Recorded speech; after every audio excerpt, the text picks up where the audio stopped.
बिस्मिल्लाहिर्रहमानिर्रहीम। अस्सलाम वालेकुम दोस्तों, मैं हूं वसीम अब्बास बुखारी और आप देख रहे हैं बुखारी इन्फो सेल।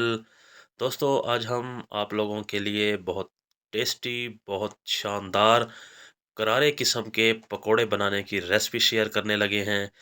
दोस्तों, क्योंकि सर्दी का मौसम हो और पकोड़ा ना हो तो मज़ा नहीं आता।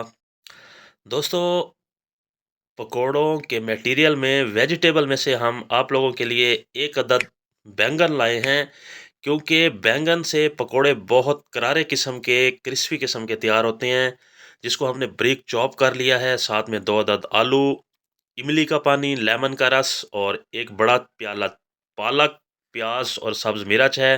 उसके बाद हम मिक्सिंग करते चलेंगे। हम एक खूबसूरत बॉल लेंगे, उसमें सबसे पहले एक अदद बैंगन ऐड करेंगे जिसको हमने ब्रीक चॉप कर लिया है। उसके बाद हमने एक बड़ा कप पालक के पत्ते लेने हैं। देखें किस तरह खूबसूरत पालक के पत्ते, साथ में ब्रीक कटिंग, ये हम ऐड कर देंगे। उसके बाद हमने 2 अदद प्याज लेने हैं, जिनमें एक अदद प्याज सब्ज़ है, ग्रीन ऑनियन, और साथ में एक नॉर्मल ऑनियन जिनको हमने ब्रीक चॉप कर लिया है। उसके बाद दोस्तों हमने 2 अदद आलू लेने हैं। देखें क्या खूबसूरत किस्म की कटिंग की हुई है, बिल्कुल ब्रीक चॉप किया हुआ, हम ये शामिल कर देंगे। उसके बाद दोस्तों 8 से 10 अदद ग्रीन चिली, इनको भी हमने ब्रीक कटिंग के साथ ऐड करना है। उसके बाद दोस्तों हम 1 टीस्पून सादा नमक शामिल करेंगे या हस्बे ज़रूरत। उसके बाद हम 1 टीस्पून हल्दी पाउडर शामिल करेंगे।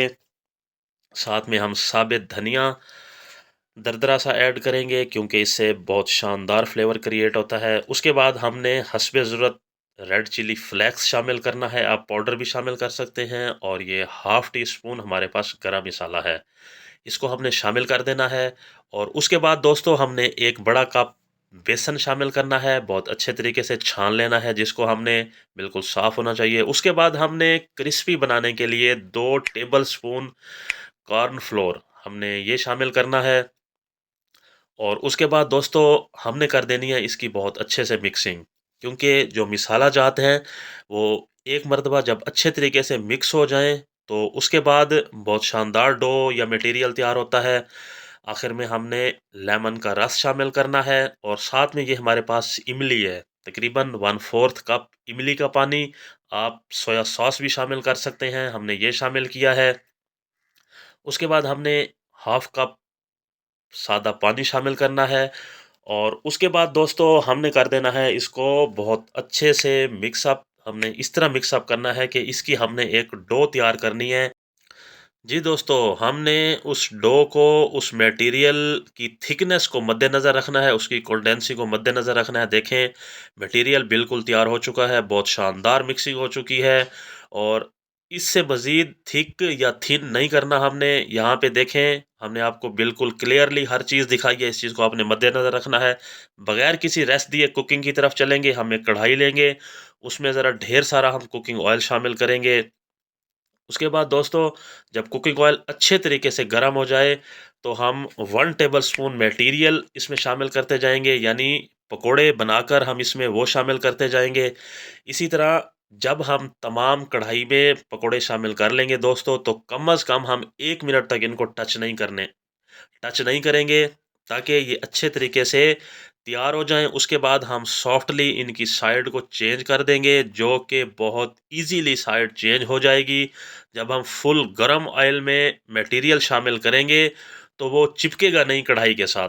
देखें बहुत शानदार कुकिंग हो रही है, बहुत खूबसूरत कलर आता जा रहा है। इस तरह दोस्तों हमने तकरीबन मीडियम फ्लेम के ऊपर इसको दोनों तरफ से पलटते हुए 4 मिनट तक कुक करना है। जी देखें तकरीबन 4 मिनट हो चुके हैं, बहुत शानदार, बहुत क्रिस्पी और बहुत खूबसूरत, और साथ में आला टेस्ट खुशबू के साथ हमारे पकोड़े तैयार हो चुके हैं। उसके बाद हम किसी स्टेनर में निकाल लेंगे ताकि एक्स्ट्रा रिमूव हो जाए, और साथ ही हम प्रेजेंटेशन की तरफ चलेंगे। देखें मेरे अल्लाह की शान, जिसने हमें इस कदर नेमतों से नवाजा। बहुत क्रिस्पी, बहुत खुशबूदार पकोड़े तैयार हैं, जल्दी से ट्राई करें और सर्दी का मौसम इंजॉय करें।